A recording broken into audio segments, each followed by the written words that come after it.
Hello friends, இதில் என்ன கொடுத்துருக்காங்க 756 divided by 14 into 5 minus square root of 7921 equal to என்னன்னு கேட்டிருக்காங்க. போர்ட் மாஸ் படி பார்த்தா இது 756 divided by 14 into 5 minus square root of 7921. இங்கே 1 முடியுது. அப்போ நம்ம இதோட மல்டிப்ளிகேஷன் எப்படி இருந்திருக்கணும்? ஸ்கொயர் ரூட்டு 1 முடியணும், இல்லை 9 முடியணும். இங்கே 79 இருக்குது. அப்போ 8ஓட பெருக்குனீங்கன்னா என்ன? 8 80 பெருக்குனீங்கன்னா 6400. சரிதானா? 9 பெருக்குனீங்கன்னா 81 8100 வரும். அப்போ இது 81 இருக்கணும், இல்லை 89 இருக்கணும். 89 தான் இது பக்கத்தில் வருது. சில வேல்யூ என்ன ஆகுது? 89.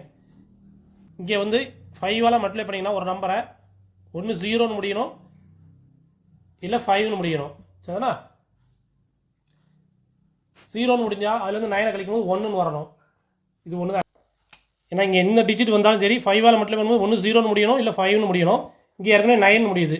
இது 0ன்னா அர்த்தம் 10ன்னு வரும். 10லேருந்து 9 கழிச்சா 1ன்னு முடியும். இது 15ன்னு வச்சுக்கோங்க. 15லேருந்து 9 கழிச்சா 6ன்னு முடியணும். 6 முடிகிறது எதுவுமே ஆன்சர் இல்லை. இப்போ இதுதான் ஆன்சர். 181 தான் ஆன்சர்.